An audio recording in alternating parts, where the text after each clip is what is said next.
Nathan Sutherland. Awesome, thank you. I'm gonna hop right up here. All right, hi everybody.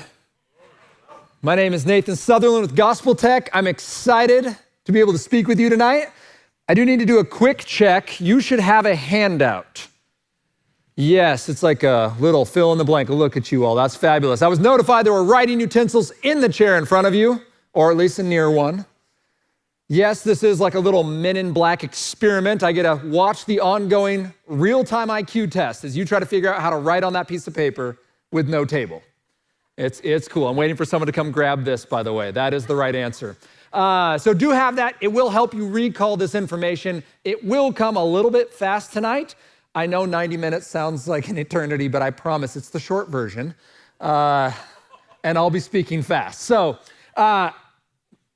I'm with Gospel Tech, a ministry I started to help families love God and use tech. I was a middle school teacher for a decade at the Aylen Junior High, downtown Puyallup. I already saw a student in the room. That was amazing.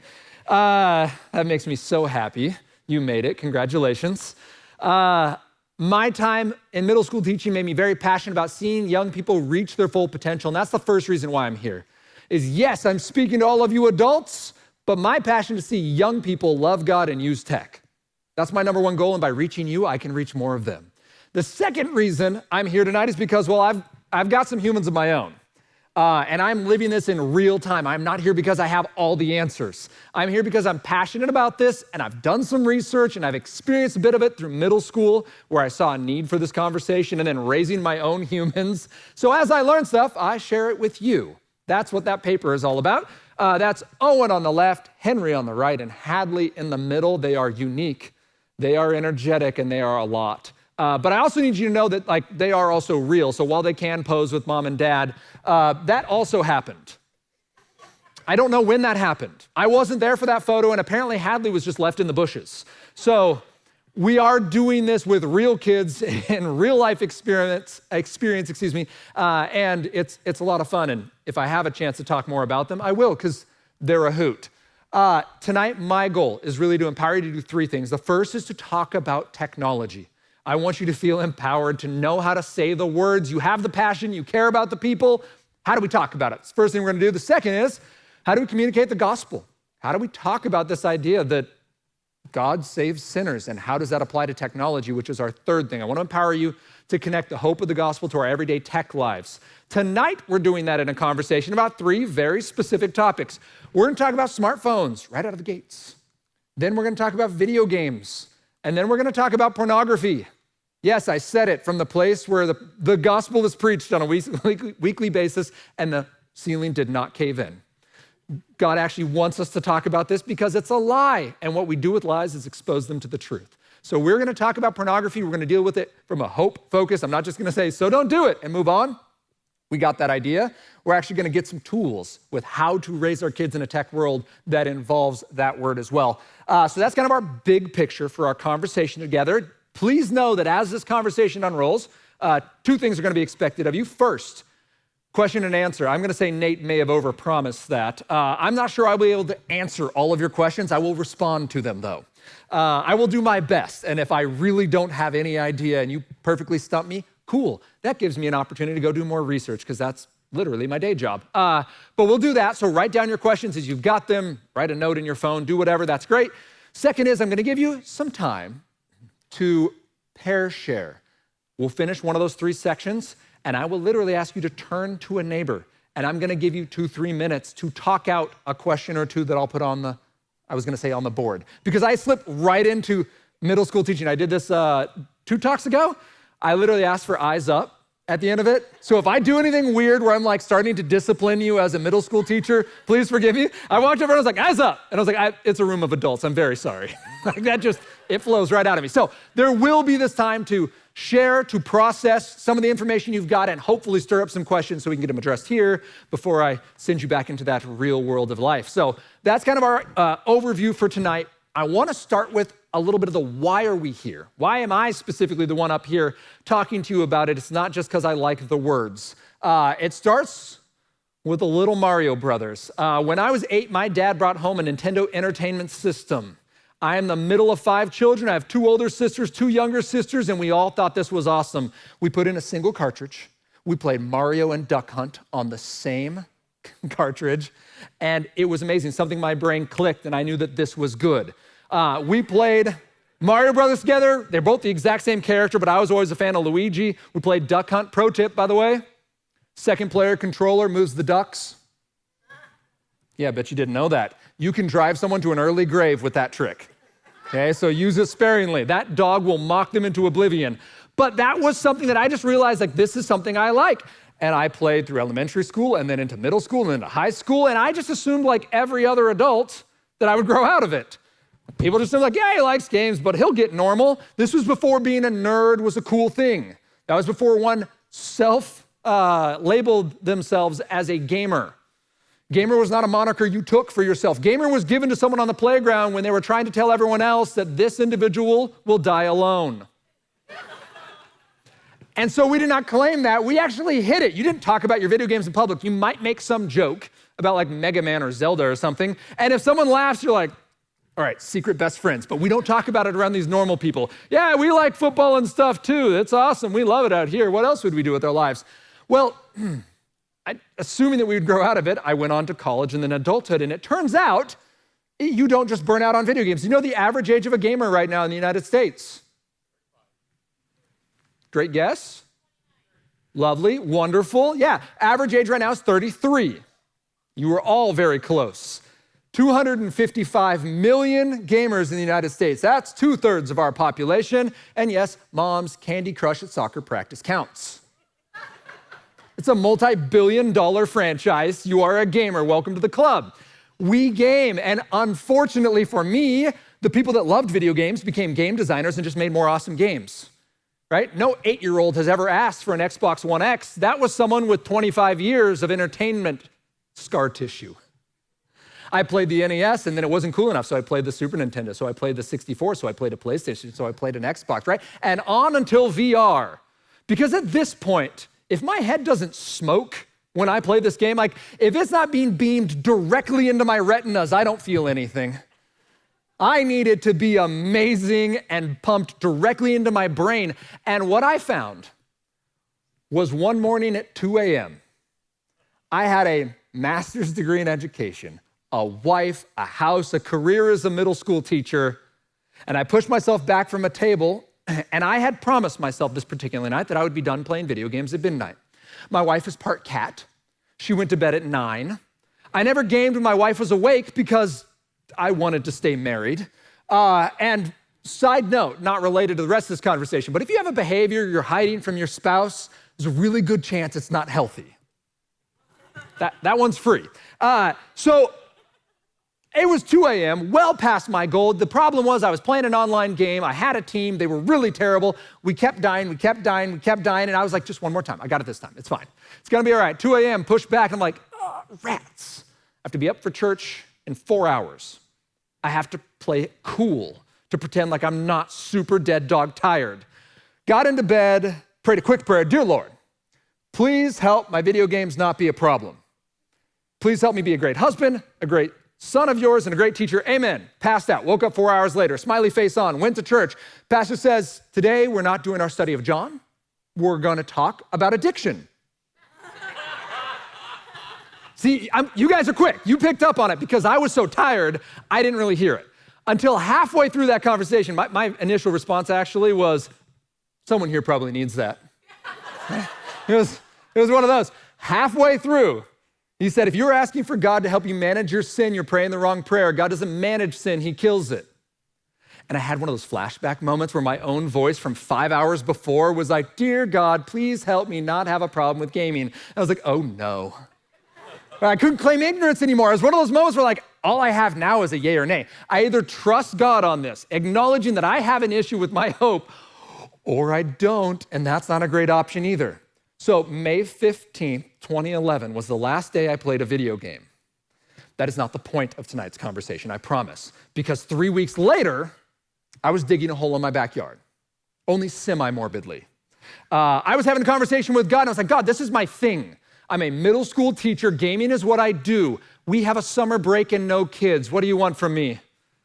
right? This is my time to have fun with my friends, to go and release some of the pressure of my adult life and just be a kid again.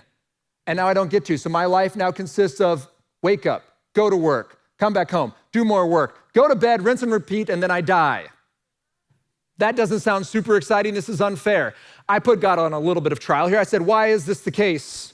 And I, very fortunately, by the way, was not given an answer. We don't have time for the whole story tonight, but just know that within the next 12 months, my life was about to implode. It would have been even worse if I had video games to turn to. I didn't, because I was heavily convicted that video games were not my thing. And I was very thankful that God didn't give me an answer. It was one of those times where if God had been like, sure, I'll give you the roadmap, I would have been like, no, I'll take one ticket to not Nineveh because I want nothing that you have in store for me. That sounds awful. Why would I choose that? But he didn't, graciously. And I ended up having these free hours in my week. Now, I gamed about 10 hours a week. For some of you who aren't gamers, that's very sad to you. You're like, oh, that's an adult man playing video games for 10 hours a week. How sad. But just know that there's gamers in the room who are like, 10 hours a week? Oh, he thinks that's gaming. That's kind of cute. I don't win with anyone with 10 hours, but just know I had 10 hours. I was like, all right, I love kids. I'm going to start volunteering with kids. How can I do that? Someone's like, Young Life. I'm like, cool. I went to a parent-teacher conference sitting we used to do the chorale style where the parents would just come in, talk to teachers. It wasn't in the classroom. So I was just sitting there next to a more veteran teacher, and I turned and asked her, do we have Young Life here? And she's like, no. Do you want to run it? I was like, no, I don't. I just have some free time and want to work with kids. She's like, well, we have an informational meeting. You should come to it. Any of you familiar with Young Life and informational meetings? They go something like this. We went around a circle of 35 families in this house, just packed to the gills. Who are you? Who are your kids? What grades are they in? All the way around to me. And the person next to me goes, and this is Nathan, Aylin, Young Life's leader. And I was like, I've never been to a Young Life club. I don't know what that means. Like, what is happening? But what happened was I found out my passion isn't simply for teaching in a formal setting with language arts. My passion is for seeing young people reach their full potential in Christ. So I joined Young Life. And then Young Life inspired me to start a nonprofit. And then I left teaching for the same reason I got into it, which was to see kids reach their full potential. And now I'm speaking to you tonight on a weeknight because I'm not teaching anymore. I now talk to families about how we can love God and use tech because, well, what is it now, 2011? So 12 years ago, the Lord asked me, do you trust me? That conversation I had with God did not end with a Nathan, here's your plan. I got a simple question back, do you trust me? So the point of this conversation, if we were to break it down, is very simply, one, video games are awesome. That's just science. There's not really any reason to talk more about that. Just know that that's a fact. Two is that God is way better. Please don't hear this story elbowing your spouse or significant other, being like, see, Nathan quit video games, you should too. If God tells you to, then please drop it like it's hot.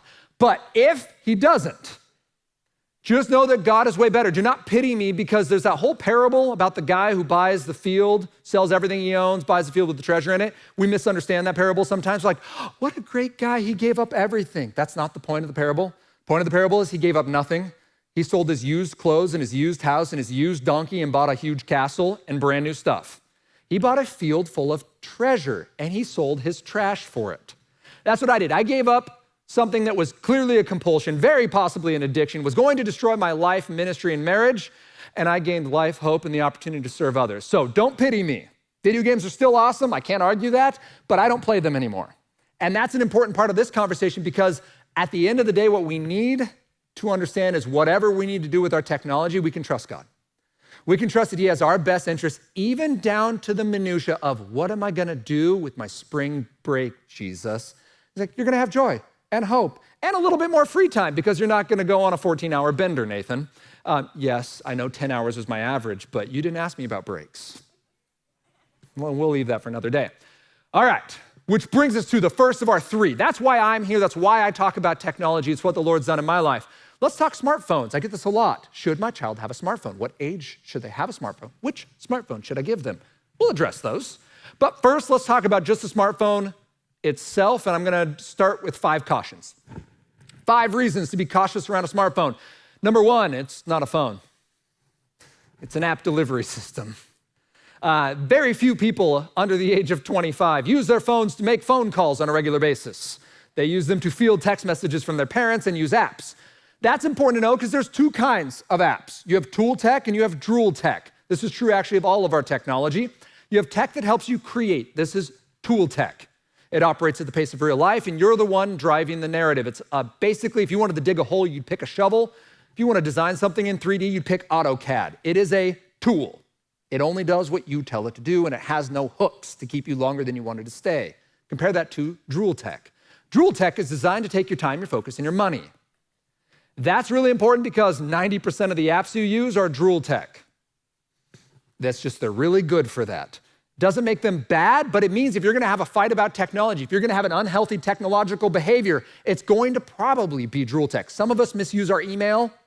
Okay, right? That's a heart issue. I wanna feel important. I wanna feel acknowledged. I want something to do with my time because I'm not okay being alone and quiet. Yeah, it's a problem, but that's tool tech. You can misuse anything. But social media, video games, streaming services, these are going to be the things that try to convince me to stay a little longer. So you tell your child or grandchild, 5 more minutes, the app says, probably 10. You could probably get 10 out of this. That's important to know because your child with a developing brain is now being told something contrary to what you are asking them to do. And there are literally Bible verses about them listening to what you tell them to do. So anything that fights you on that is probably not something we should be encouraging. Just know that for what this device actually is. One of those apps they're gonna want is social media. Social media is generally what young people mean when they say, Mom or Dad, can I have a smartphone? They usually mean, Mom or Dad, I want social media. It's great, it's a wonderful way to connect. We do need to be intentional about what that is. There is now a host of research telling us that social media is deeply troubling. 2 specific researchers, Jonathan Haidt from New York University and Jean Twenge from San Diego State, have compiled a massive amount of information on this. Jonathan Haidt just recently published back in end of May an article titled, Get Phones Out of School Now. The basic premise, all of the research says that smartphones are a net loss for students in a learning environment. There are perks, but they don't outweigh the downsides. You can go check it out. It's on The Atlantic. It's great. So go Google that. Jonathan Haidt, Phones Out of School Now. They've worked together, actually Jean Twenge, let's go to her. She did a study back in 2017 that showed a causal link between social media time and feelings of isolation and depression. And actually suicidal ideation was in there. Starting at 2 hours a day, likelihood of depression and suicidal ideation goes up 22%. Up to 5 hours a day, where your likelihood goes up 66%. This was before that Instagram study came out and goes, weird, Instagram knows that they're destroying specifically young women's feeling of well-being and mental wellness, to the point where now a study came out in 2020, actually it was just released in January of this year, about 2022, where 3 in 5 teenage girls felt prolonged periods of sadness or depression. That is a stat we've only seen since 2012. 2012 is when social media pivoted to the current format where we build off notifications and repetition and fear of missing out in comparison. That is specifically hitting our young ladies hard, but gentlemen, you're not left out. 1 in 3 of you feel that way in the teenage years. Depression, loneliness, suicidal ideation. If this is a causal link, like the research is showing us, just know that going in. And I do want to address, it is very real that we say, but this is the new cul-de-sac. This is where children are going to make their friends and learn about the world. This is where the kids go to hang out. That's true. I can't deny that. But let's be aware of where that cul-de-sac is. The cul-de-sac of the internet is next to a freeway and a federal penitentiary in the red light district at midnight. That's the cul-de-sac we're sending our children to when we say, yes, you need friends. Go find them in the cul-de-sac where they all hang out. It's cool. They're not the only ones there. Know that social media is a frequent way that those young people are being introduced to the internet and all that comes with it. They're also going to meet in using these different apps and internet access on a smartphone, strangers and bullies. At one level, it's just statistics. The more time you spend in places with strangers and bullies, the more likely you are to bump into them. So it's kind of math at some point. But we do need to recognize that kids are more likely to be bullied online. You've all had an email or text conversation with someone where it doesn't quite come off right. You've all been on Twitter, because I don't call it X. I just can't. Sorry. That you said something and someone said something back and you unleashed something that might not be said in front of Jesus or your grandma, right? We've had those moments because it's the internet and we just say stupid things. Young people get the same experience where bullying is disproportionate to what a human relationship would be like. Just know that that's something your children are going into if you're allowing them to interact in social media or internet spaces. Also know that creepers are there. Stranger danger is real. Both the fake side, the FBI this past year made, what was it? It was a bulletin posted warning that there is such a thing as basically catfishing, getting in a relationship with a young person as a fake profile and then extorting them for money. That's important to know about. But really, at the end of the day, they're just creepers on the internet. A statistic I saw, it was a 2017 article being like, well, back in the argument of this article, and I won't say who it's come from because that's not the point. The article was stating we should let our children have technology. It's not as bad as people say. That's the overarching premise. 5 reasons we misunderstand it. Reason number 3, only 9% of children on the internet have been approached by an adult in a sexual manner. And I was like, let me read. I actually checked it before I came here. I'm like, this is so outrageous. Maybe I misread it. Like, maybe I have that stat wrong. No. And that was a 2010 stat. Right now, 2023, 95% of teenagers are on the internet on a regular basis. More than 50% of them say they're on it constantly. That's not an exaggeration or a euphemism, by the way. I have a group of young people, and they're on a Discord chat from the time they wake up to the time they go to bed. Just have an AirPod in, and the 6 of them are in a very unique digital relationship that's constant. So if 9%, think about that stat though. If I said 9% of kids who played sports were gonna run into adults in that manner. If I said 9% of kids who use a public park, we would boycott these things. 9% of kids who go on the internet are approached by adults, and that was 13 years ago. I promise the number hasn't gotten better. We know that because of our material that's posted to the internet has exponentially grown. So keep in mind, strangers and bullies are on there, and our children will meet them. Pornography, the number one way people run into pornography is through social media and smartphones. Just know that it's out there. We'll have a conversation on what to do with it, but it is a real thing, and we do need to be aware that when we hand our children a smartphone, that is now officially an option. Finally, video games.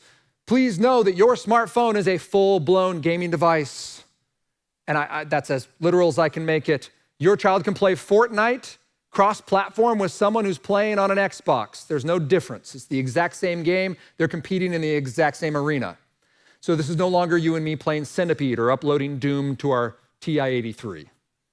This is a full-blown gaming device, and we need to understand that so that when we hand it to our child, we don't know why they're not going to sleep anymore. So those are our 5 cautions. But what could you do instead? Your child really wants one. They're trustworthy. They've earned it. You want to give them something. Start here. It's a Gab phone. They're beautiful. I call these dumb phones. I've talked to people from Gab. They don't appreciate that term. But the basic premise is there's no app store. There's no internet. You have the ability to send and receive text, take pictures but not send or receive them, and use GPS. They're delightfully dumb. You can still get picked up from sports. You can still call in an emergency, but you can't do anything else, and there's no like start it in safe mode and then open this link and then that sends you to a browser. That doesn't happen on these because they're designed not to have them. So I like Gab phones.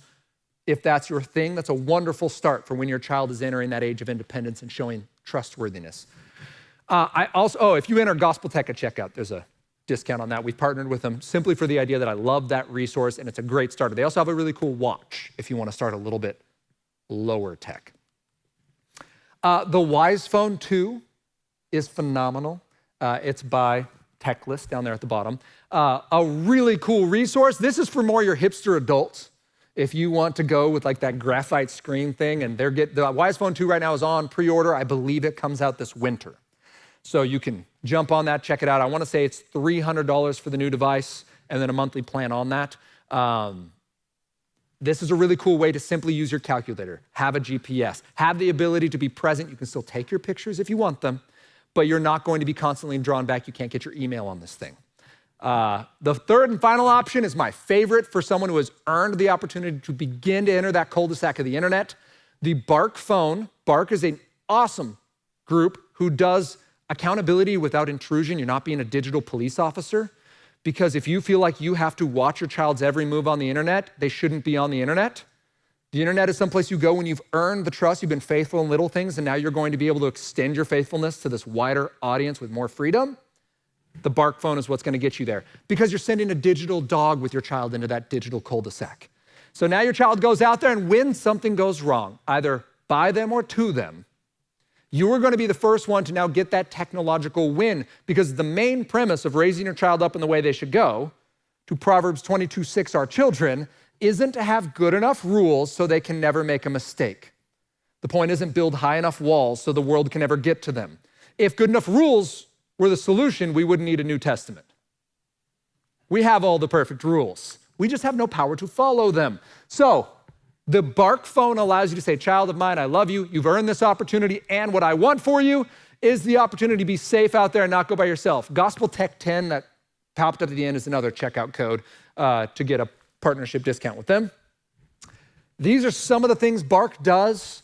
The main thing I like is it follows all of your internet activity. We'll talk later about what are some great image accountability, but pornography is not the main thing your child is dealing with on the internet. Humanity is. So when they go on social media and they're running into conversations about depression and drug use and suicidal ideation and the world going to hell in a handbasket and all of the things that are wrong, you want to be able to be part of that conversation. That can be from their searches, that can be from messages sent to them or messages they send to others.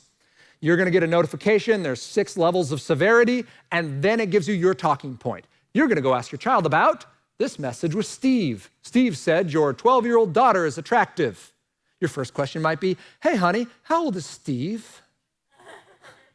It's a great spot to start, right? Because in one of these conversations, I had a young lady come up to me afterwards, like, my parents won't give me a smartphone. We had this conversation. Turns out she's in 8th grade, and she has a senior in high school who keeps pressing her to get a smartphone that her parents don't have access to. And we had a quick conversation, like, cool. So let's talk about what he's interested in. Like, he just wants to talk to me more. Like, awesome. That's probably true. Why doesn't he want your parents to be around when he talks to you more? Like, let's just pull it. She's like, well, it gets kind of creepy when you bring it up that way. I'm like, that's because it's creepy. That's why. And that's what we want. The Bark phone allows us to say, hey, you are not going to be the one making these active mistakes. And if and when you do, because that's not a qualifier for loving Jesus, we all make mistakes at some point, or if it happens to you, I want to be the first one to intervene and have that loving conversation with you, son or daughter of mine. So the Bark phone is an awesome option. Which brings us to those of you who are like, oh, I wish I heard this last week. I just got one for my kid's birthday and he's 12, right? Like, I get it, that happens. I did this conversation like January 5th. So there were a bunch of people in the room and they were like, we just got him one for Christmas. It was very uncomfortable. It was a lot of crickets. I already gave one. I understand that. I'm assuming you've done that with the expectation that your child has earned the opportunity through trustworthiness and maturity to be allowed into this digital space. If they did not, it's perfectly reasonable that you go, mom or dad made a mistake. We're taking this back. We'll even buy it from you. Here's our other alternative. You get a gab phone, you get a dumb phone, and you can use mine for a while. Great. But just know that that is an option. The first thing you're gonna do though is model healthy tech. Use your phone well. Don't use it at dinner. Don't keep it in your bedroom. We'll talk about that later. Don't be silly on your phone. And if you wanna know how you're doing, ask your child. They'd be more than happy to be your accountability partner on that. It's awesome. I know because I talk to kids and that's always what I ask them about. It's fabulous. Actually, I'm talking to some of these youth next week. Yes. All right. Second is replace it if it gets unhealthy. If there's a problem, it is entirely within your jurisdiction to go, you know what? This is a problem. We're going to take this away, replace it with something better. Great. That's a wonderful opportunity. I encourage you strongly to overspend on healthy alternatives. The third and final one would be trust and verify. Do not let them go out into the interwebs, as we'll talk in a little bit here, unaccountable and unaccounted for. Make sure that there is someone else or something else going with them into those spaces. And if you feel like you have to police their every single move and know every location and the speed that they were driving in their car and all those things, there's a good chance you shouldn't be giving them that much freedom, okay? They probably haven't earned that yet. So that's our conversation. And if you're asking what age, I would say 15 years old is the youngest a child should get a smartphone based on research and experience, and they should only get one if they've asked for it. I have no evidence that young people raised to the age of 18 and graduating go off to college, find a roommate's phone lying around, and go on a month-long bender where they drop off the face of the planet. It's not happening. In fact, they're going to college and going, wait a minute, that felt really important to me a while ago, but that was because I wanted to belong in high school, and none of those kids are here. And this thing doesn't support my goals. I actually have a bunch of 19 to 22-year-olds who are going to dumb phones or no phones. They use social media on their laptops. They do all their work on their laptop. Why do they need this thing following them around and distracting them from their actual life goals? It's a great question. So do keep that in mind. Your child is not going to grow up warped or distorted because they didn't have social media or a smartphone.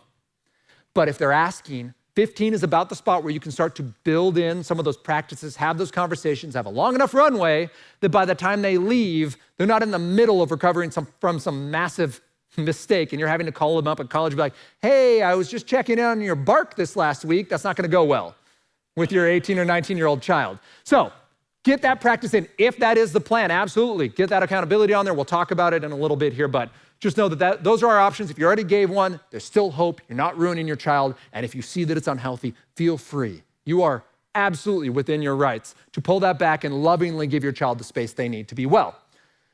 Here comes that pair share piece. Find your elbow partner. Find that person you can bump with the elbow. Do it. Make the eye contact. If you're by yourself, you better find somebody. Look around. 2 questions, 3 minutes. It won't be enough time. I'm just telling you up front. Number 1, Mom and Dad, can I have a smartphone? What do you say next? Wait. Number 2, what are some great options for a starter phone? Now you have 3 minutes. Go.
Well done. Thank you, everybody, for participating. Jot any questions you've got down, any other prompts you want to remember, because we are rolling on. Our next part of our conversation after smartphones is video games, obviously something near and dear to my heart. Your child, grandchild, neighbor, friend comes and says, hey, can we play this video game? It's a hard conversation to have. You're like, well, I want my kid to be able to do cool stuff. It's a fun game. Maybe you're personally interested in them. And yet, you're like, I don't know anything about this game, and I frankly don't even know how to find out. You will, right now. You're gonna ask 6 questions about that video game, and it's gonna do 2 things. First, it's gonna determine whether or not this child should play this game. It's very simple. It used to be very complicated. There were like grids and graphs and numbers and scales and a 5-step process, and it's now 6 questions because I found out no one used the other stuff. So if I do a game review, I use my fancy version that people refuse to use, and if you do a game review, you're gonna do these 6. The first thing you're gonna look at is the character in the game. You're gonna ask a simple question. Would you have this character over for dinner? Would you? Kids as young as 6 can answer this. You could talk about Mario, you could talk about Doom Guy from Doom. Would you have him over for dinner? If the answer is yes, there's an explanation. Yes, this individual supports our family's expectations and we would love to have you hang out with them more. If the answer is no, there's also an important explanation that goes with that. And keep in mind, between neuroplasticity and mirror neurons, your child is forming a parasocial relationship with this inanimate human. They will come away with admiration and nostalgia about this experience, whether or not it's good. I still think Doom Guy is amazing. He's horrible. But between that and my exposure to Metallica, it's burned into my brain as positive because my 12-year-old self believes so. That doesn't make it good. It just means that's my experience. We want to have that conversation up front and go, I appreciate that he's killing demons. Maybe we should talk about what this looks like, right? What are we celebrating it? That's the first conversation we're gonna have. Just make sure it's up to your family's expectations and standards. The second thing is gonna be about the violence. The question with our violence is it part of it or the point of it? Let's go back to Mario. Mario, there's those little brown triangle guys called Goombas. You jump on one, they go flat. We assume they die. They might have had a family. We don't really know. It's not really the point of the game. They're just an obstacle to get around, to get to the flagpole that we have to slide down to save the princess. I don't really get the rest of it, but that's the point.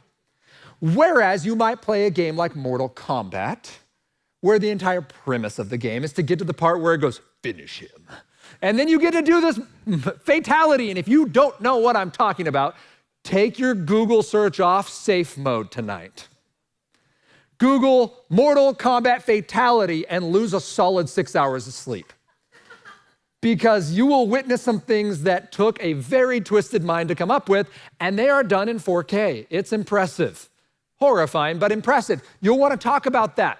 If I'm being rewarded for my gratuitous violence, what message am I participating in? And is that something God would encourage me and tell me that this is something I should set my mind and my heart on? Remember, Romans 8 tells us we should set our minds on the things of the Spirit, not on the things of the flesh, because those who set their minds on the things of the flesh cannot serve God. So we just want to make sure that we've thought that out with our video games and that that's an intentional process. How about the language? All we're looking for here is if it's helpful or hurtful. In-game language or language used by other players. I promise if you have your mic on, you're going to hear some language from other players if it's a live game. If you don't know the language, you can go to esrb.org. The Entertainment Software Review Board does an amazing job right now. They are an independent branch. One day they might become a marketing arm of video games, but right now they are independent and they do an awesome job. You go to esrb.org, you enter the name of your game, hit enter.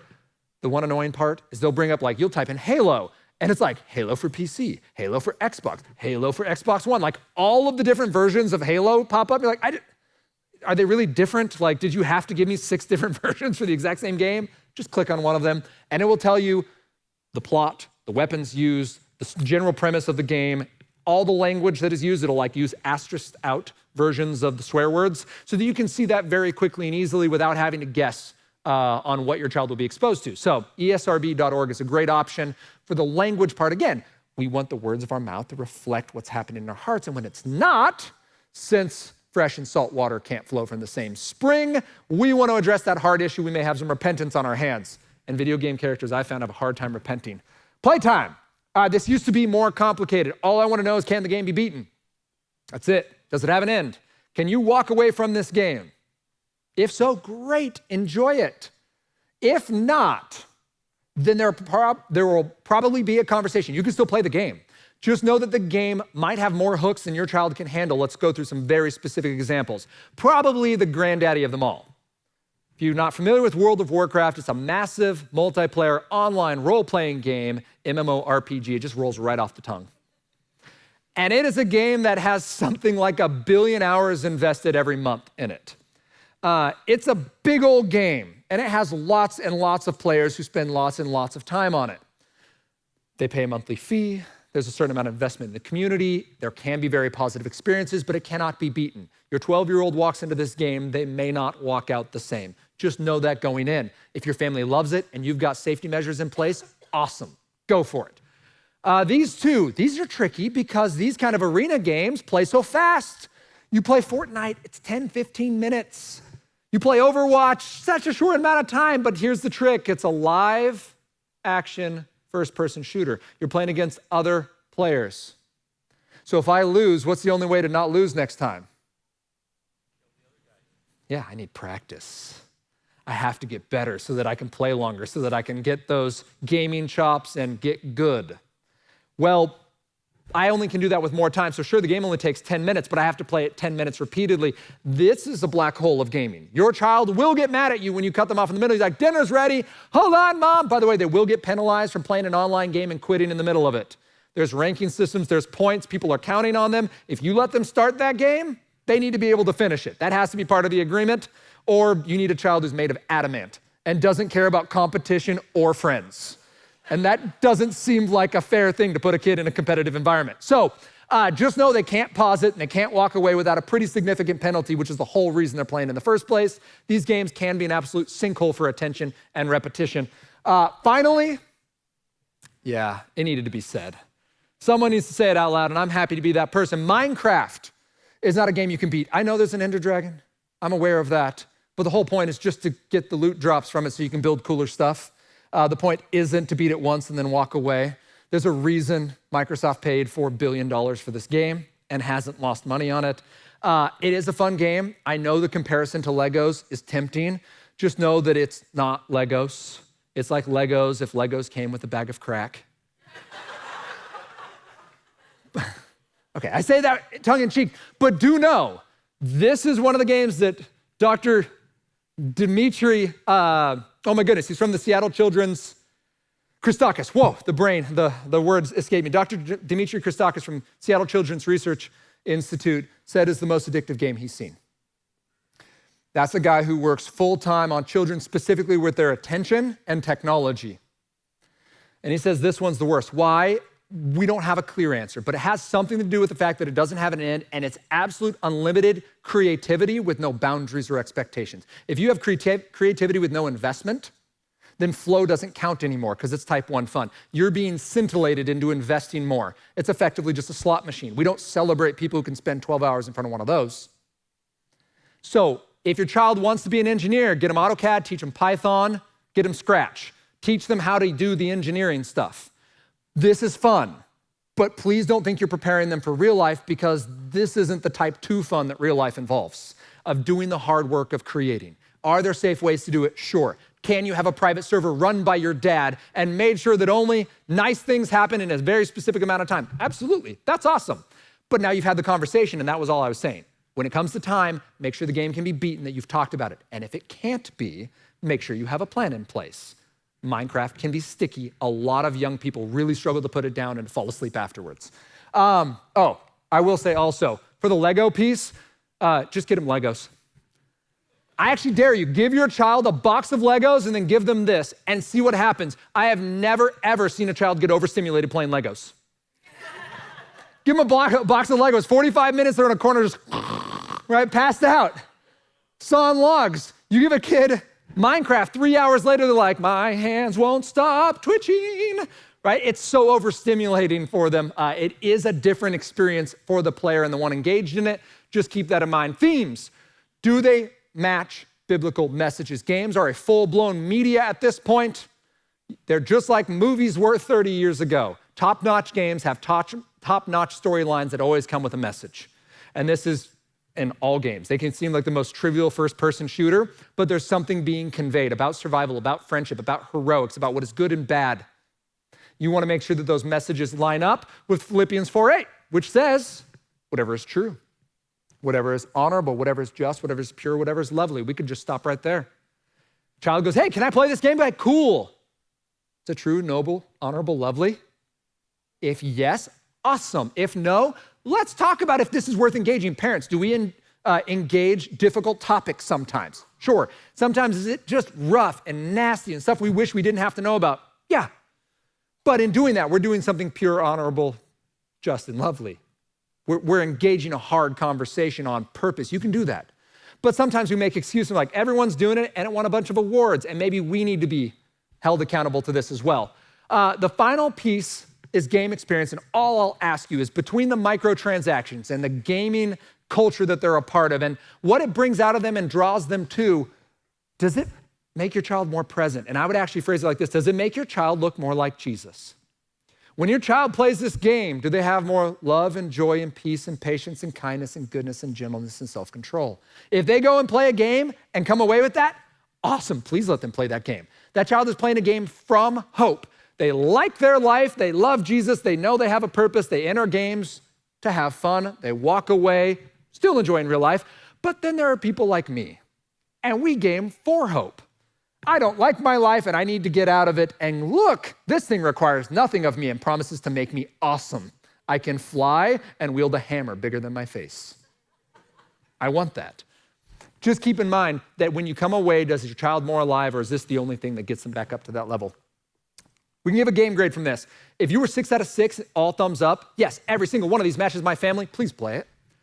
If one of them is off, like, oh, but it can't be beaten, just make sure you've talked about it. Have a conversation. How are we going to manage this piece? And if there's 2 or more things that don't line up with your family standards, you're probably going square peg, round hole. This is probably not a good fit. You should find an alternative game, an alternative activity. Just skip it. It's not worth the price of admission. Some things are too far for fun. When you let your child into a digital space for gaming, your responsibility now is to join in. I don't need you to be the Uncle Rico of video games. Okay? That's not the point. The point isn't that you have to be good. The point is you need to talk to your child and say, can you show me? What's your favorite part of this game? Who's your favorite character? What's the hardest thing? What are you most proud of? Your child is investing their heart in this, and out of that investment, they are going to have something they want to show you.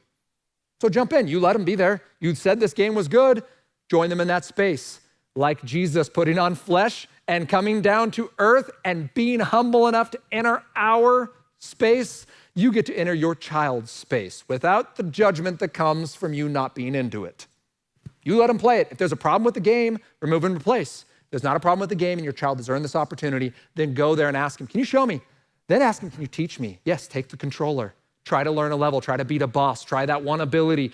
Earn some respect for what your child is becoming good at. And maybe you'll be like, I don't know, I have a migraine now. That's a possibility. You will probably frag someone on your own team, just throwing a grenade in a corner and your whole team loses because of you. That's okay. The point again is not you being good. The point is you being present. And the last one is, can we play this together? Can we try this? This again, isn't you invading in your child's space or doing this in like a spy way. But I did have a mom do this. She came up to me afterwards and was like, I did this. I came to your last talk. This is True Talks. We have another one next month. I came to my next talk. I was like, I did this to my 15-year-old son. He was gaming downstairs. I went downstairs and just set a chair next to him. He had his headphone on. He was gaming. He's like, Mom, what are you doing? Just kept playing. She was just like, oh, I'm just watching, honey. He's like, yeah, she's sitting right next to me. Talking to his friend. I know, it's weird. Right? And that's beautiful. You're not trying to make your kid uncomfortable. It means that he's not used to you being in that space. You are welcome to be in that space. And if for any reason you are not welcome in that space, that becomes your first conversation point. You absolutely want your child to have the privacy they've earned, but they don't get unlimited freedom in the internet spaces, and you want to be a part of it. This was an important lesson for me because when I was growing up, remember that Doom reference? I knew I wasn't supposed to play Doom. It came with a Costco computer pack, so we were playing it. Going through a level, didn't notice my dad had walked up behind us.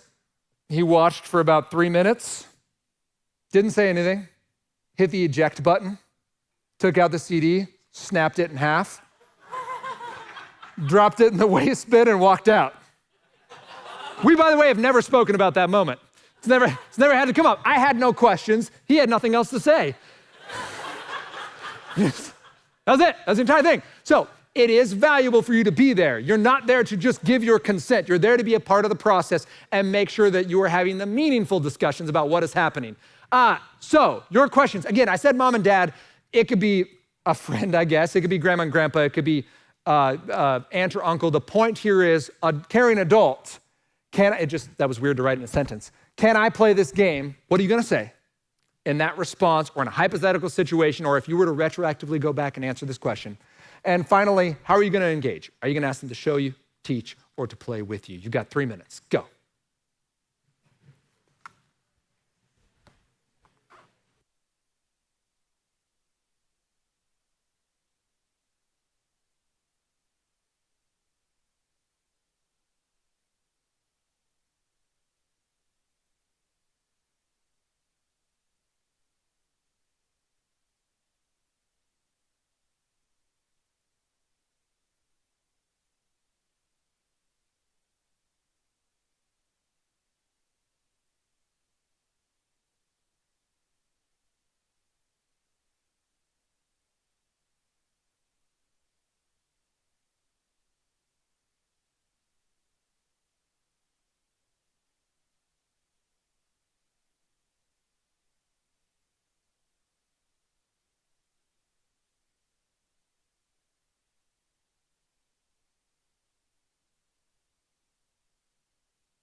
All right. We did it. We talked about video games. If you've got questions, write them down. We're gonna roll right along. Third of our 3 with the big 3 in technology is how to protect my child from pornography. It's an uncomfortable conversation. We're all over the board on our personal experiences, thoughts, and opportunities in this one, so let's start at the top. I really want 3 things for you in this when I talk about empowering you to talk about this topic and to connect the hope of the gospel to it when it comes to our technology. The first is you gotta be informed. So we need some encouragement. 2 I would point you to. These are both on social media. These are specifically their handles on Instagram. You can get on these even if you're not on Instagram. You can just type it into a Google search or go on to Instagram and you can search it that way. At birds _. It is important. That's why it's showing that way.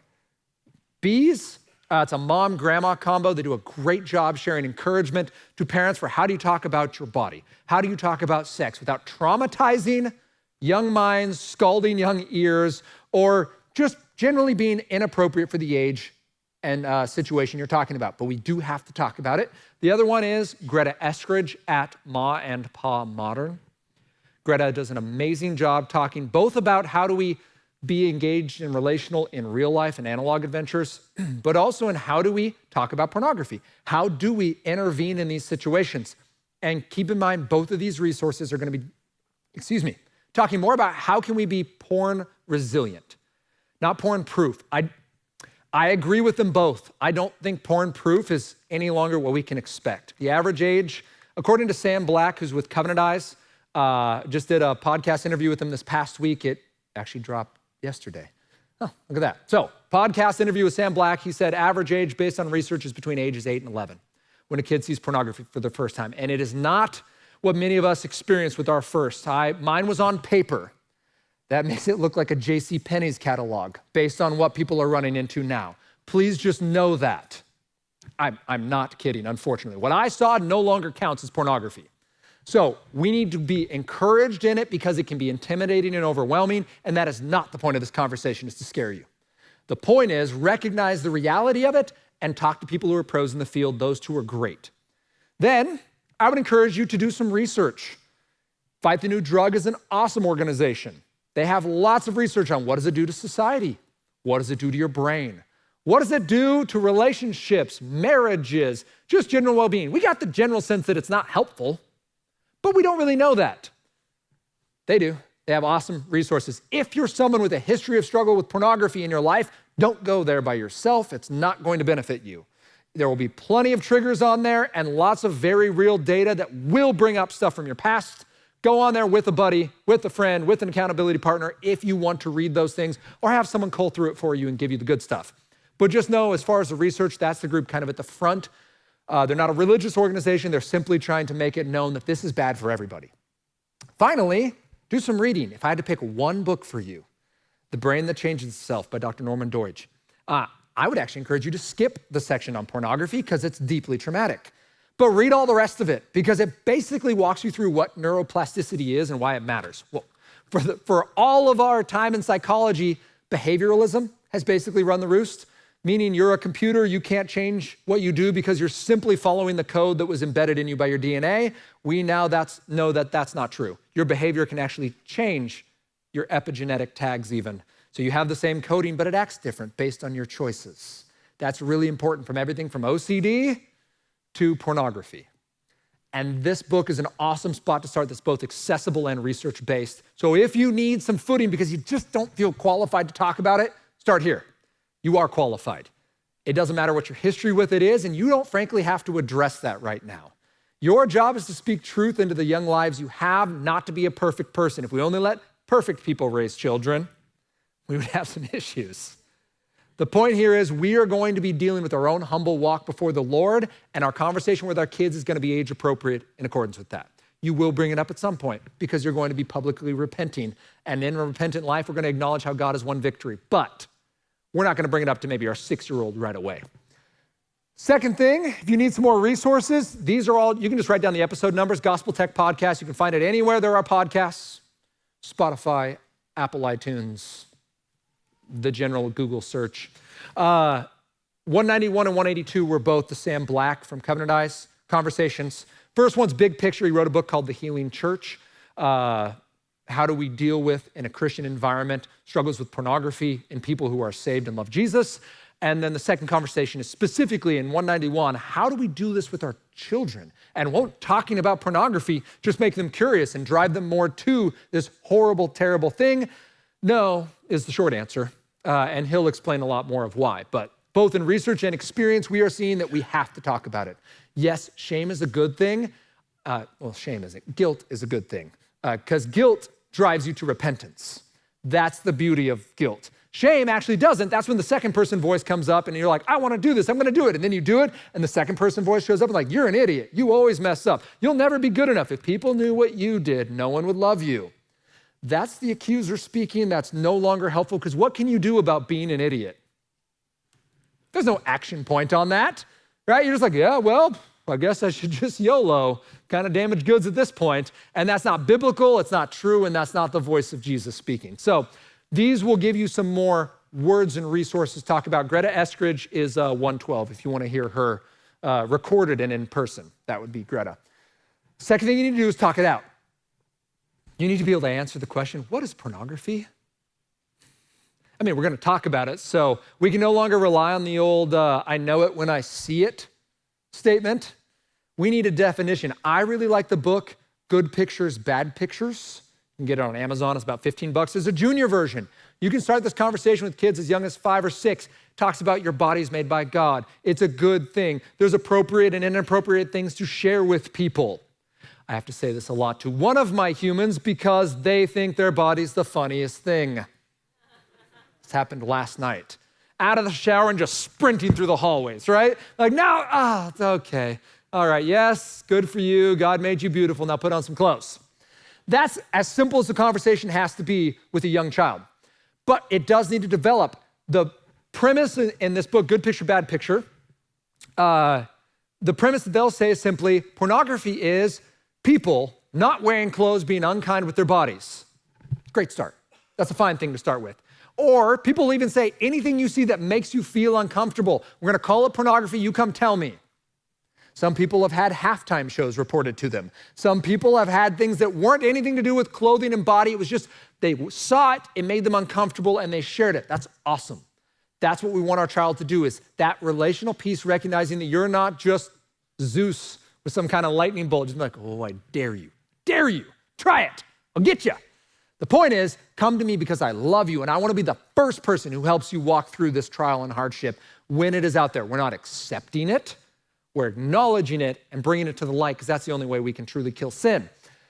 The definition that I like from pornography, though, is a little deeper. It comes from Jesus in Matthew 5, where he says that if you lust at a person, meaning you take the image of someone made in the image and likeness of God, and you use it for your selfish personal gratification, you've just committed adultery in your heart. It's unilateral. That person wasn't part of it. You don't get to say, well, if they didn't post that, go there, wear that, do these things, then I wouldn't struggle. That's not what Jesus says. By the way, Jesus is talking to a community of women who wear full body coverings. There are no bikinis in this culture 2,000 years ago. He isn't saying, oh, she dressed too scandalously for you. Their prostitutes still wore full body coverings, okay? In this culture, Jesus says, if you set your heart on another individual to use them for selfish gratification, it doesn't matter if they're naked or not. What matters is what happened in your heart right there, and that was too far. You need to repent and give that to me. Our conversation with our kids needs to acknowledge, I'm not just asking, don't look at naked people. I'm asking, give your heart to Jesus and trust him to be good enough, even when you're anxious, even when you're lonely, even when you're sad, even when you're depressed, even when it's late at night and you did something else dumb. Don't pile on, repent, turn, and run back to your loving Savior. We need that to be our pornography conversation, which brings us to our third piece. We need a plan. First is run. Run like Joseph. Flee. Tell.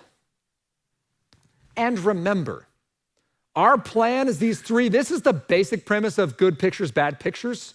If you were to boil it down and then add some Greta Eskridge for good measure, this is what you would come up with. Run, tell, free. Or run, tell, remember. I don't know where free came from. Run, know, and go. You are going to actually practice with your child. Child, here's a smartphone. You've seen something that makes you uncomfortable. You've seen something that you think is inappropriate, or people who are not wearing clothes. You turn away, you say no, and you go tell an adult. You know and you go. You leave this proximity and you get out of Dodge. You physically move yourself. You don't just double down on willpower. Because at some point, you will crack. That's the entire premise of human psychology. Then you go and tell, give them the script. Mom, dad, aunt, uncle, teacher, mentor, counselor, whoever this person is. When I was on the bus, at school, in the locker room, in the hallway, on the car road trip, I'm trying to go through all the ones that I know of people being exposed to pornography, using my school computer, in the other room. All of these would apply. They need to give you a specific location. Where did this thing happen? And then comes the, what did you see? So mom or dad, when I was on the bus, I saw. Insert the blank. That is all they have to tell you. You're not going to grill them. You're not going to blame them. You're not going to yell at them. Please be cool. We're not okay with this happening, but you freaking out at your child, even if they did it on purpose, is not the answer. All that's going to tell them is that you're not safe and they're going to hide it from now on. Doesn't mean they'll like it, but they're definitely not going to get better on their own. Again, no sin dies in the dark. So we need to make sure that we are an opportunity for our children to bring this up. We are not encouraging this behavior. We're not excusing it. Jesus doesn't say it's okay for you, but he also doesn't say just knuckle down and beat it on your own strength. That's not the premise of the cross. So we need to make sure they know who to come to, and then remember what this means about their identity. We are not getting better in pornography because we're strong enough, but because we're made new. I have victory in the area of pornography, something I discovered in 7th grade, thanks to a friend and a very sneaky hiding situation, which I won't give anyone in the room ideas. But I have victory in that area, not because I knuckled down. I've had seasons of victory in that way, but true victory, the joy that comes from despite making mistakes, and that comes with acknowledging that this is still always an option. I have a smartphone. I can still make mistakes if I want to. Why don't I want to? Jesus is changing my heart. And if there ever should come a time when I don't want to make a good choice, I have opportunities to make the good choice because of the loving boundaries and situations we've put up in hope, not in fear. So keep that in mind. Remember whose you are. You have purpose in spite of your mistakes. Our children need to know that. Making a mistake doesn't make you a mistake. All right, bonus material. Some great resources. This was the piece I was just referencing. Some things you should look into. We will go into these in a little more depth next time we talk. But just for today, if you want an awesome image support piece, this is specifically for older teens and adults. This is only for pornography. It will not find bullying. It will not find text messages. It will not find any of that, search history, any of that. This is images. Covenantize is awesome. Great on desktops, great on Androids, okay on iPhones, because iPhone really locks down what you do. You need some parent support to lock out other apps, like it can't see what you're doing on Instagram on an iPhone, but on an Android, it sees everything. Everything that comes across your screen, every movie you watch, every game you play, every search you make, every step you take, it'll be watching you. It does a great job because what it then does is it takes a screenshot, it's blurred, so no bank information will be shared, and it sends it to one of your allies, this person who's joined you. We all know that everyone is online, is also online with God. We know that to be theoretically true, but it's awesome. Remember how I said 99.5% of the time, I wanna make good choices, but let's say, hypothetically, in a world of weakness, 0.5% of Nathan shows up and goes, but right now would be a great choice. I have the phone, I can make the mistake. I could, that's true. And two people who care about me will also see that mistake. It's something to chew on, right? You really gotta double down if you know that you're doing this in public. It's helpful and it's biblically accurate. You're no longer living behind the lie of internet anonymity, incognito mode. Also, cheerfully intoned by a Young Life student of mine, syncognito mode. I appreciate that. That was solid. Well done, Micah. So we can use Covenantize. It's a great resource. I've used it since college and really appreciate that. You can get a better router. Something like the Griffin router is what I use. It allows you to set safety standards by category of device, meaning mom and dad can have one set of settings, children can have another. Lets you set the time, lets you set the websites they can go to. If you're homeschooling, you can be like, only this website between 7 a.m. and 4 p.m., that kind of thing. I like the Griffin. If you like your router, there are other options. Just want to let you know an option. Canopy is cool, but I would only encourage this in addition to other options. On the left, you have it with Canopy. On the right, you have it without. It real-time blocks. This is one of the few awesome things about AI. It real-time blocks pornography and inappropriate images.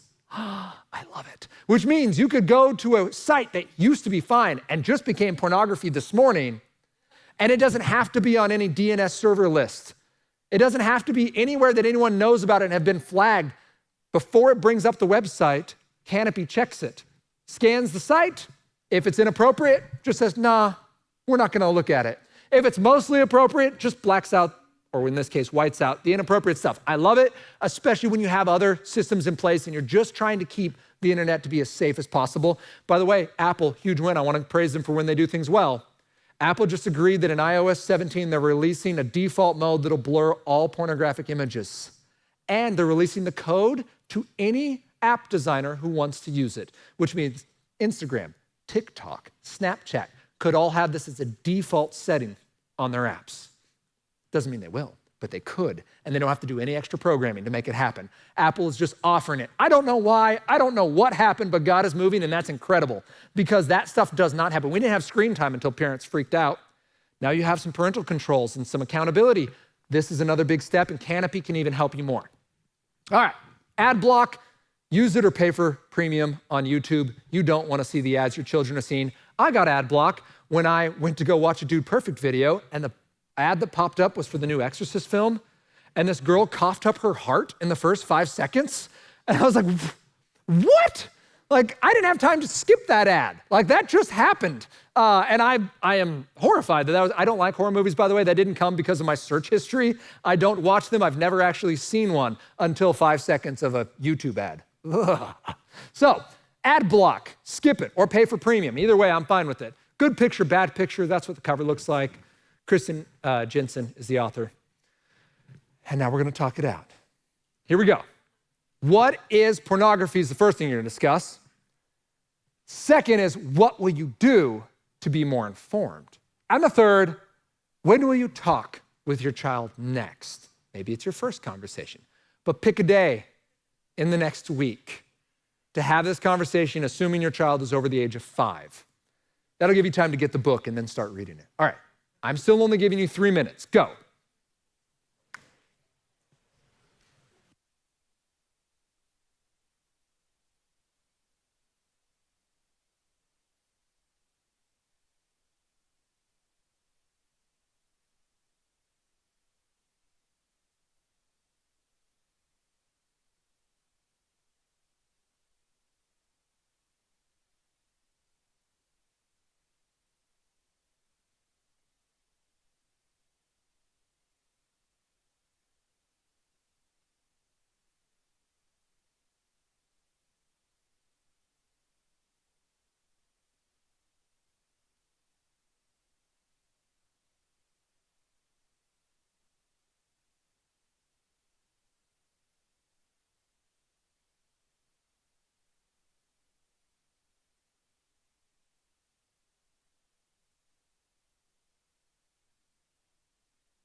All right. You did it. You finished the most uncomfortable part of the evening. Congratulations. Gold star. If you have any questions, make sure you write them down. We're headed towards that Q and R time. But before we get there, we do need to tie a bow on this because we are gospel tech. This idea is we've talked about the big 3 of technology. We've now talked about smartphones, video games, pornography. We have that 10,000-foot view of just how do we engage these conversations in a meaningful way without being just straight judgmental, having the right answers but no hope, or being completely passive and being like, I don't know, go get them, tiger. We now know. We can talk about all 3 of those intelligibly. That's awesome. But there is this important part of we need to make sure that we're doing this for the right reasons. How does the gospel apply to our technology? Because we are gospel tech. You know this, and I just want to make sure the words have been said tonight, that the gospel, when we talk about gospel, is the good news that God saves sinners. It can be said a lot of ways, but I like that summation. It's good news addressing the bad news in a way that can be applied directly to our technology. First, the bad news, because the good news doesn't matter unless this is true. Tim Keller said, in order to disagree with Jesus, you have to disagree with one of 2 premises. You can't just say he's too exclusive or you don't really dig it. You either have to say that you're not a sinner or he's not God. You have to pick one of those 2 because those are his 2 foundational claims. That's our premise here. You have to be a Christian, know that you were a sinner. Now you're a saint, but you were a sinner. We're getting that from Ephesians 2, 1 and 3. And as for you, you were dead in your trespasses and sins. You were an active enemy of God, using the gifts you were given for your own personal pleasure and not caring about the fact that nature itself and the conscience he's given you calls you to something more. We were like all of them. We read that list of sins and we go, yeah, those people are bad ones. And we forget that it says, as you all once were. We once were gossips. We once were envious. We once were lustful. We once were dealing with gender identity and sexuality. We once were all of these different things. But God, we get to Ephesians 2:4. The gospel says that was true and that is still happening for many individuals. But God, being rich in mercy because of the great love with which he loved us. I love this. Even when we were dead in our trespasses, you weren't good enough to impress God to get him to pick you for his international or intergalactic kickball team. You're not on there because you climbed high enough, went fast enough, did well enough. In fact, many of you are struggling with sins of anger or greed or envy or lust, thinking that if you just got it together and did one more 15-minute quiet time, finally work. Do the quiet time, but do it because there's a living God who's there meeting with you and calling to you, and you're turning down the rest of the noise so you can hear clearly what he thinks of you. That John 3:16 actually matters. For God so loved the world, and that included you while you were dead in your trespasses, doing them on purpose. That one time you did that worst thing on purpose, Christ was standing there saying, and I love you. Repent. It's what he did in John 13 to Judas. Knowing he came from the Father and was going back. He loved them till the end, gets up, takes his robes off, washes feet. I asked my sons this last night. Did he wash Judas's feet? Yeah. And then what happens next? Hands Judas the bread that we assume was dipped in the bitter herbs. It doesn't say what he dipped it in. And it gives him his final call to repentance, at which point Judas says, no, I know what this is about and I hate you. Satan enters his heart and he leaves.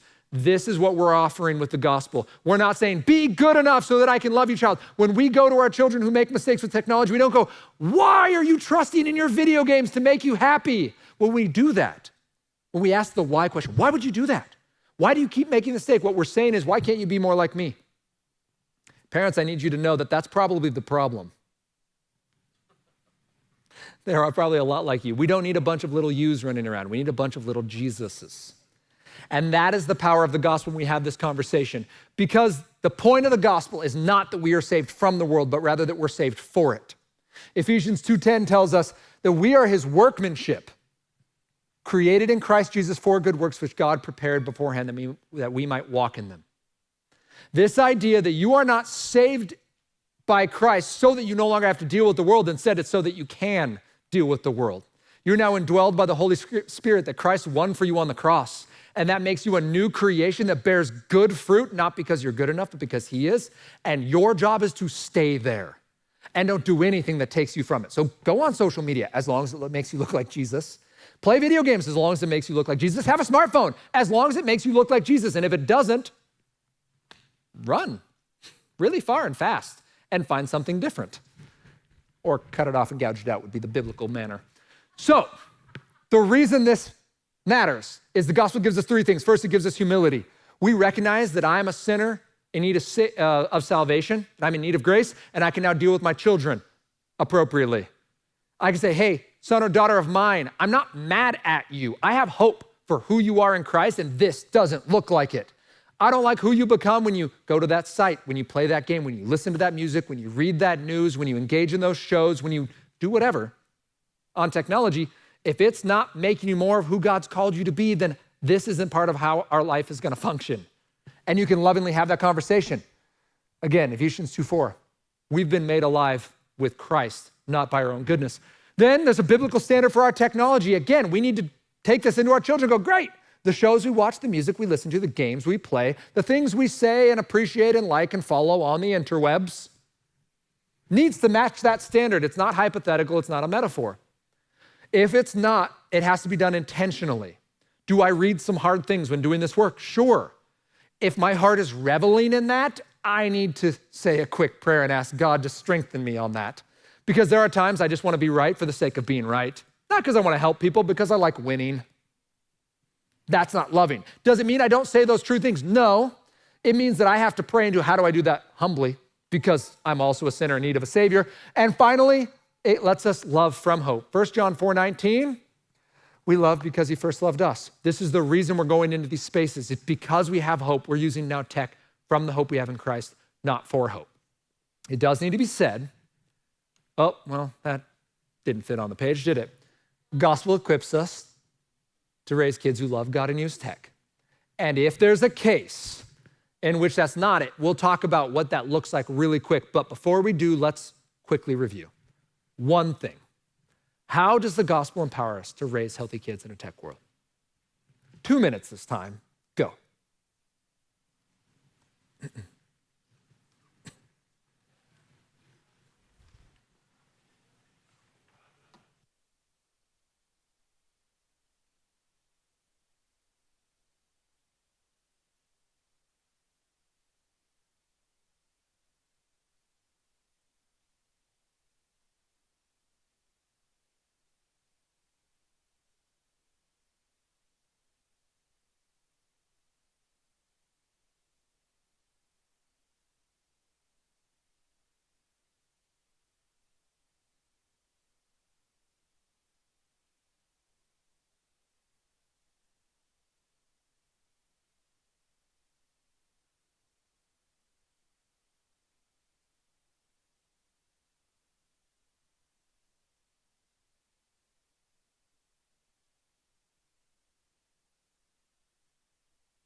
30 seconds.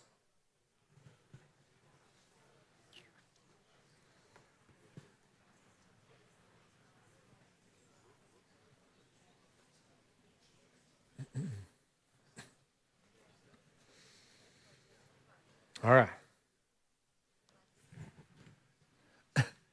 Quick next steps.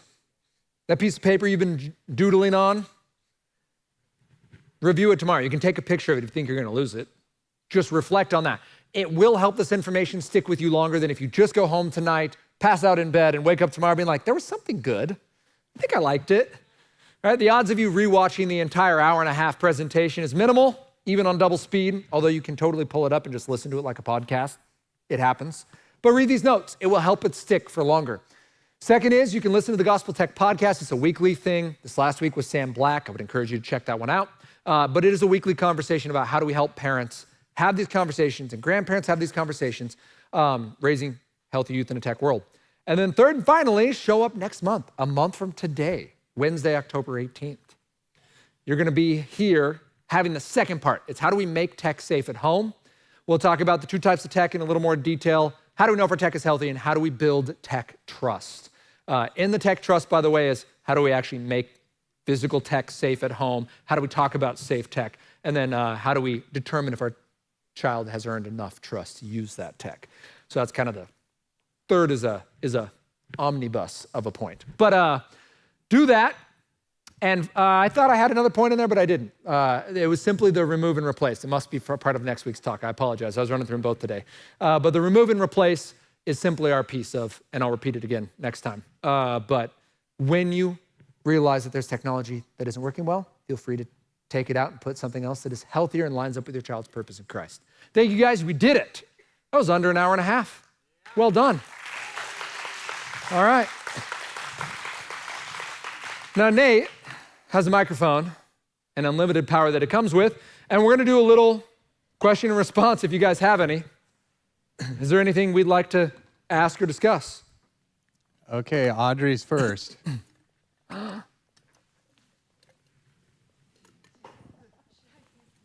Use the mic so it's recorded. Yeah, really eat it. Like put it all the way at your chin. Okay, will do. I just have a question. Do you have any tips or recommended resources for how we should use a social media platform with a large following? Yeah, thank you.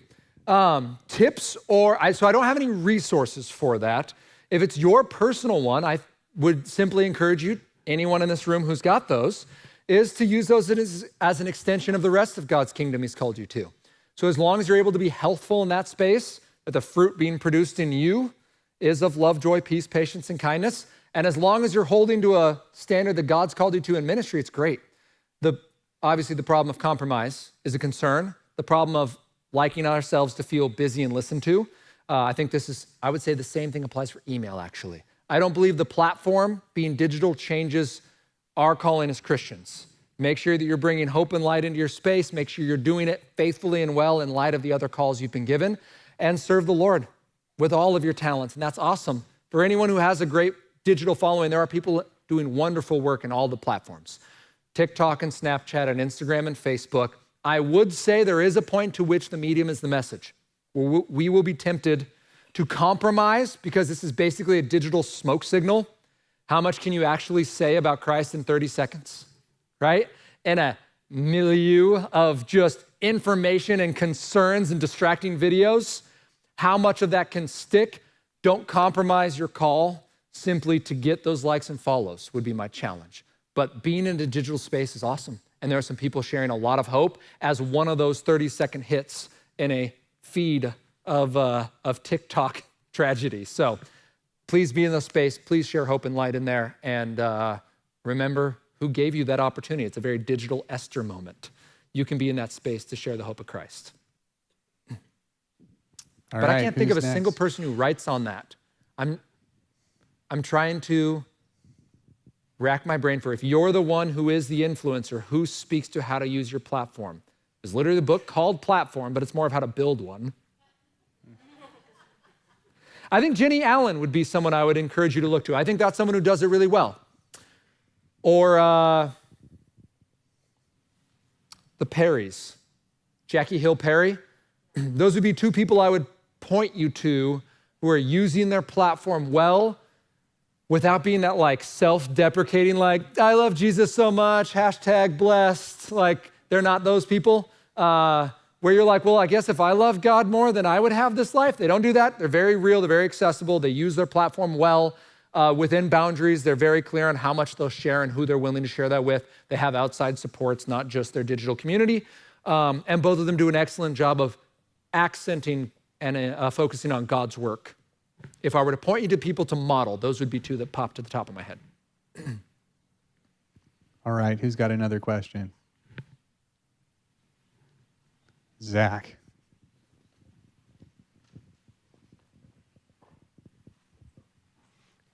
My kids are very young, so this is kind of a future thing. But Okay. how would you build that, or how would you start the conversation around building trust? Kind of like you were talking about with the 3 different models of phone that you could get that would slowly build towards that. So just what you're asking is, you just want me to give a third of next time's talk? Yeah, cool. I'll great. make sure Zach's back here just if you want to save it. Quick slide that in right now. Here comes your first 30 minutes of next time. I will say in the condensed version, I call it building a hedge. And you're basically going to put boundaries around your devices, your network, and your family. So you need to make sure your devices have accountability because those are the things going out into the world. You shouldn't have your devices out at home. The whole premise of having a smartphone is to stay connected when you're not at home.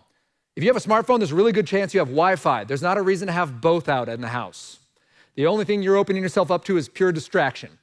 Again, stealing my thunder from next time, but that needs to be said. Your network does need some kind of accountability, whether it's attaching to your router, so something like the Bark Home or something like the Griffin router that I've already mentioned here. You need all of the devices in your home to be beholden to your family rules. That means if someone brings in a burner device that no longer has cell service, but it still can connect to Wi-Fi, if they bring in a Nintendo Switch, if they bring in an Xbox, you want that thing to connect to your internet and have to follow your internet's rules. So a Griffin router or something like that. Maybe you just like your Comcast router. Ooh, Freudian slips. I would strongly encourage that. And then in family, you have to talk about it. Your kids need to know what the internet is. So we don't play video games in my house, not because they're bad, but, well, you heard my story. So we don't do that. And when the neighbor kid comes over and goes, oh, can they come to our house and play video games? Like, would you like to play a board game? I nerd out. I got my kids some LARPing equipment for their birthday. So we are the family who goes into the cul-de-sac with swords, axes, and literal bows and arrows because I'm awesome. And I'm like, go play in the road. Here's a bow and arrow. Be gone. Go nuts. So I am winning Dad of the Year, by the way. Don't even try it because it's already mine. But that would be my encouragement, especially with your youngers. Make sure your home has those rhythms, that you're having those conversations regularly. And as neighbors, friends, aunts and uncles, Christmas parties happen, you're gonna start to pick up on that. Wait a minute, what do we do about those cousins that just came over and brought their own devices? And that's where the family conversations, knowing at least about what content to engage, what are our privacy priorities, and what's our time and space requirements. We're not gonna take drool tech into bedrooms, for example, would be a great spot to start. All right, well, there you go. You'll hear some of that again next time. So there you go. Who's got another one? All right, Malachi.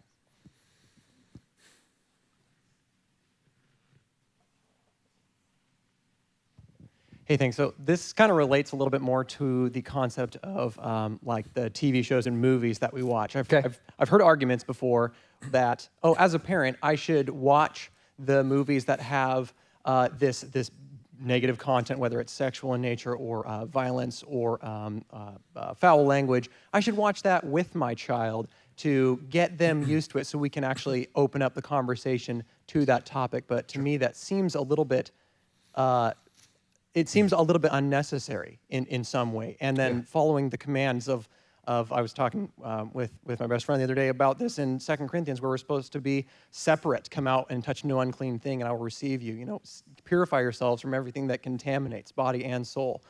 So I guess you've touched a little bit on this, but how would you recommend, I guess, exposing kids to things that many TV shows and movies nowadays have in them that they are going to eventually be exposed to in the world, but that maybe they don't necessarily need to see. I don't know if that makes sense. Yeah, no, it does. So the idea of, how do you introduce your kids to topics they're going to address? All right, it's a loaded question. I can already feel the pins and needles in the room. So I'll do this from two ways. First, I'll address this in kind of big picture, and then I'll give my personal take on that. I think big pictures, you have to do this intentionally. You have to be deliberate. Do not do it flippantly. Don't go, well, I watched it as a kid. That's no standard for anyone who grew up in the 80s or 90s. Don't do that. There's a lot of things your child doesn't need to be introduced to. There certainly is a time and a space to co-watch. I would encourage you to co-watch with your child. Know what's happening so you can stop. We were watching Kung Fu Panda 2 the other day because I dig Kung Fu movies and I like animated films. So we're watching that. And there's a point at the very end, there's a peacock who's the bad guy who's like, how did you do it? How did you find peace? And Kung Fu Panda stands up to deliver what is obviously going to be a host of wisdom and goes, you can't change the past, man. And I was like, ooh, that was dark.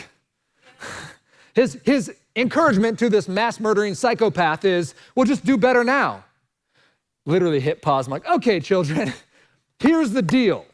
That is true in Buddhism because actually suffering is just an illusion. It doesn't matter because it never happened, and all you can do is make a better choice next time. But if that's true, then Jesus died for nothing. The past matters. There's a real debt that has to be repented of. Judas knew he did something wrong. He killed himself because of it. He returned all the money. I did something wrong. And yet he's replaced as one of the 12 apostles. And the verses they cite for why they replace him aren't because he was misunderstood and we really need a bigger party. It's may his name be deleted from history. May his family line die out. It's pretty heavy stuff. Our actions do matter. And we want to make sure the messages our children receive reflect the truths they need to know in their heart. Is there a time and place to watch something violent? Sure.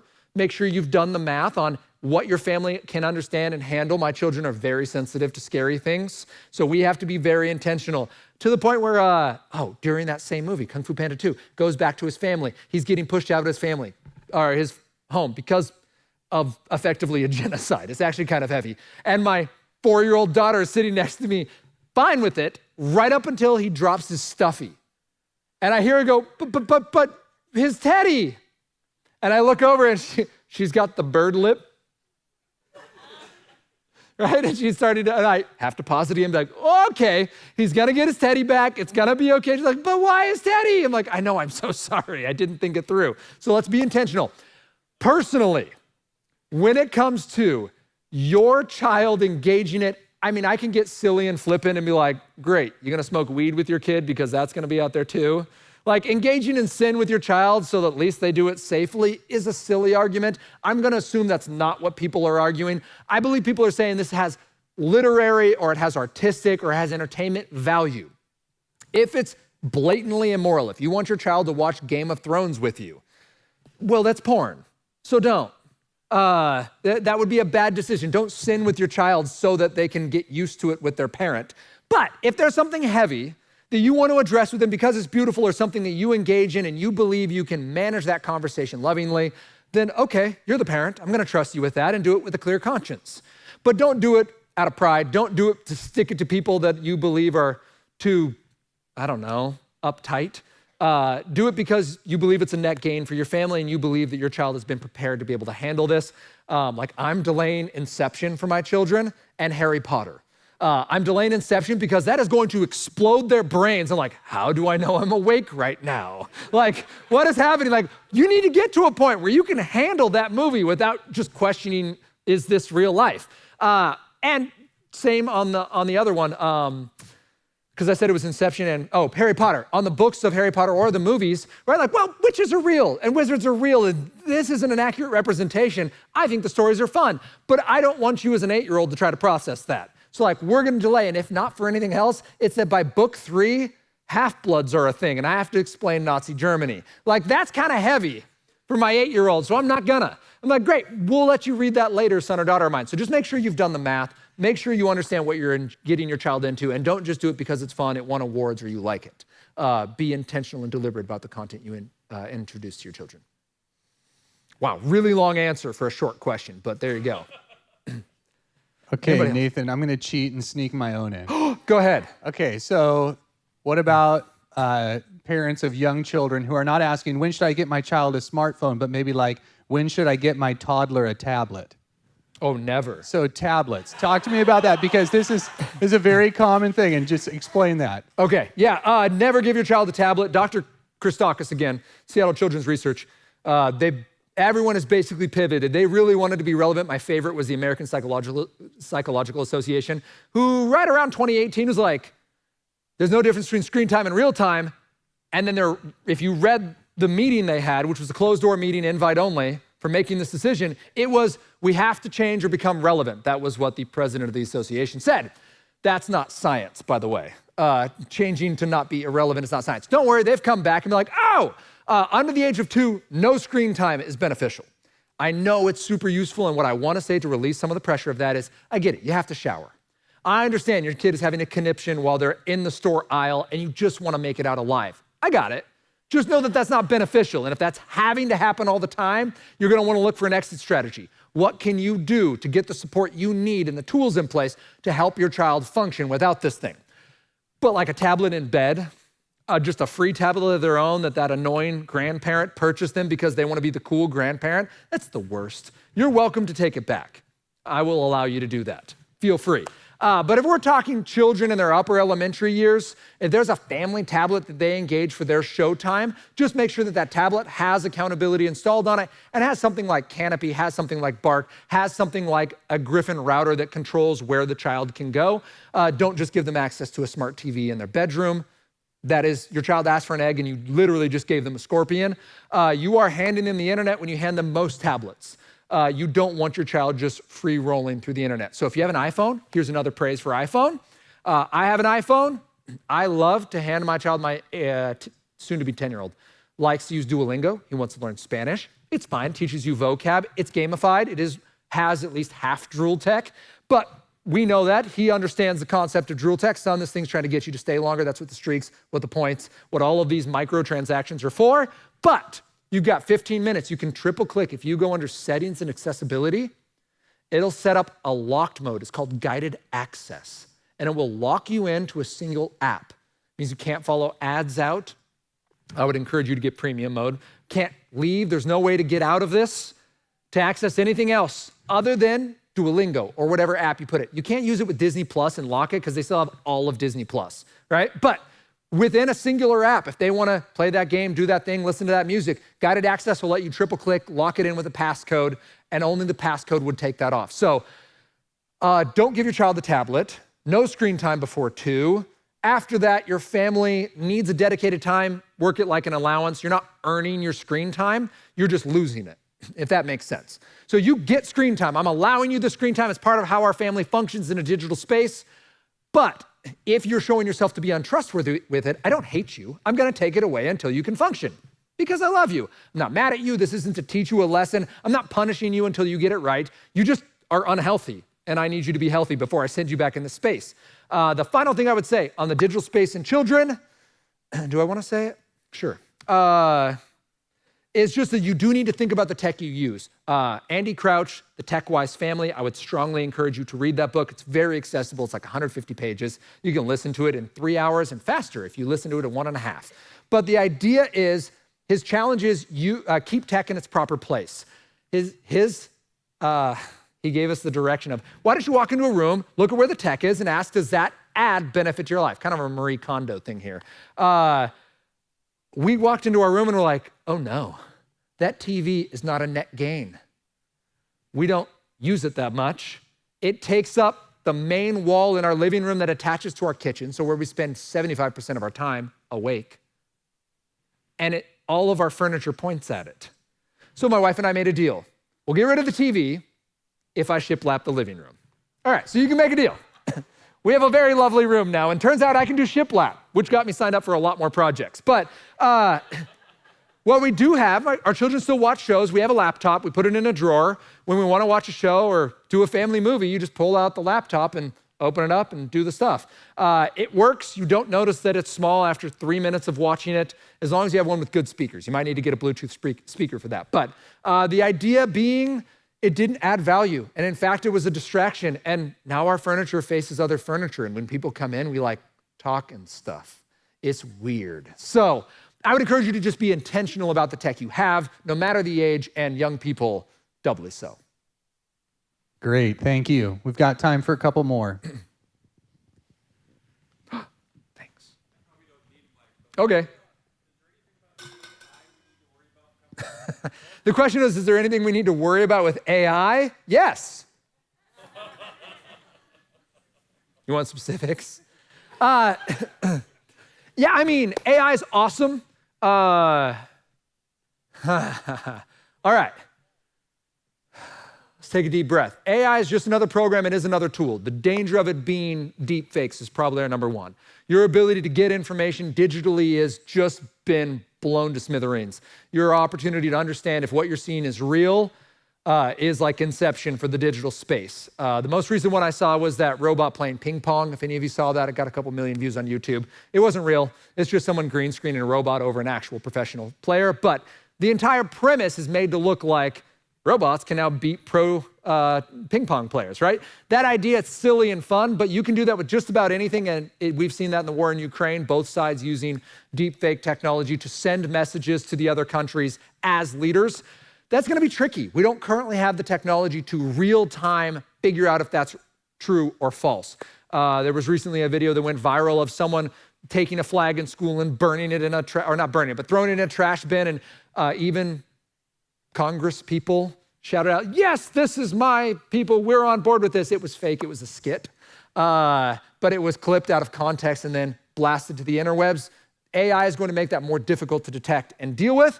AI is wonderful for things like research, for things like annotation, for things like doing even some of the creative work that humans shouldn't have to do anymore, like texturing walls in a video game. That's gonna be done by AI. I know if you're a game designer in the area, I do believe your talents can be better used than adding wall textures. I think there's more for you out there. But the downsides are gonna be creative license. It's absolutely stealing people's ideas. We don't have the rules built up for that. The ability to deepfake inappropriate stuff. We have a lot of content being made that isn't real people, specifically in the pornography realm. That is concerning. Real people are being involved in it that didn't actually participate in it. So that's also concerning. And I think the cool part is there's also a lot of good happening. Bible translation is one that's super cool. We have Bible translation happening on a scale we've never had before, just since GPT-4 came out. In the last year, AI has helped us translate on a scale that we were not able to do on a budget that didn't exist. So that's cool. More people are gonna get the gospel. There are a lot of super cool accountability like Canopy, where you can real-time scan for pornography and just kind of delete that aspect of the interwebs and default to safety for young people. And I don't really think you've seen what AI can do yet. I think we will get to a spot where I would hate to say too much. I would actually add this two things. One, there's the AI dilemma, which was made by Tristan Harris and another person from the Center for Humane Tech, the guy who made the social dilemma. So he made a interview on the AI dilemma, it's hour-ish, and he cites a statistic that said something like 1 in 10 people who work in the tech field believe that AI is going to be the doom of humanity. He's like, that's like you were gonna get on an airplane and 1 in 10 of the engineers are like, this thing's not gonna make it. Everyone on here is gonna die. Like we wouldn't fly on that plane if there was a 10% chance we were gonna die. But that's people in the field being like, we're not super comfortable with the direction this is going, at least not at the rate we're releasing it. And then I would point you to the professors who are leading in the field, are being asked in interviews, should we be afraid? And their answer generally is, I don't know. We can't tell yet. We released GPT-4. So ChatGPT was an AI model that has been scaled back, but when it first came out, they thought it was well enough tested. We found out that it was a research-grade chemist. It wasn't supposed to have that function. It had just taught itself chemistry. And a bunch of little details about how to make bombs, which it won't do because you're like, don't make a bomb. How do I make a bomb? I can't tell you. Hey, I want to make sure that I don't make a bomb. What should I avoid? Here's all the ways to make sure you don't make a bomb. It had levels of understanding we didn't know. It taught itself Portuguese. It was not told to teach itself Portuguese. It just thought it'd be fun. It was randomly answering to responses and began answering in Portuguese. Cool, but also crazy, because if it can teach itself Portuguese, what else does it know? And how do we know that it knows it? And how much testing is okay before we release this thing to just the interwebs and all the individuals that are out there to make it fun and exciting? So yes, we should have some concern because we don't seem to be showing the level of restraint we need. Yes, we need some government intervention in this giant scale.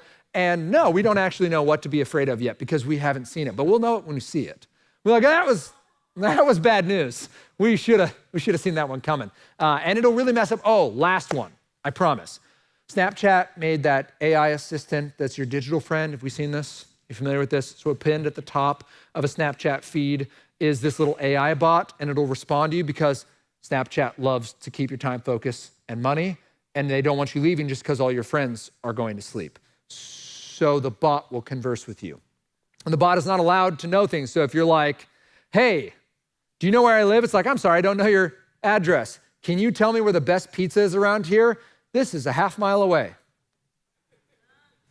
Hey, what was the one with the picture? It was like, do you see what I'm seeing? No, I can't see your camera's off. What is this an image of? That's a really nice frog you have there. It's a picture of Kermit the Frog. So its bot is creepy. It's not following its own rules, and it's designed to have a parasocial relationship for young people who are feeling lonely and isolated to feel like they have someone who's there for them.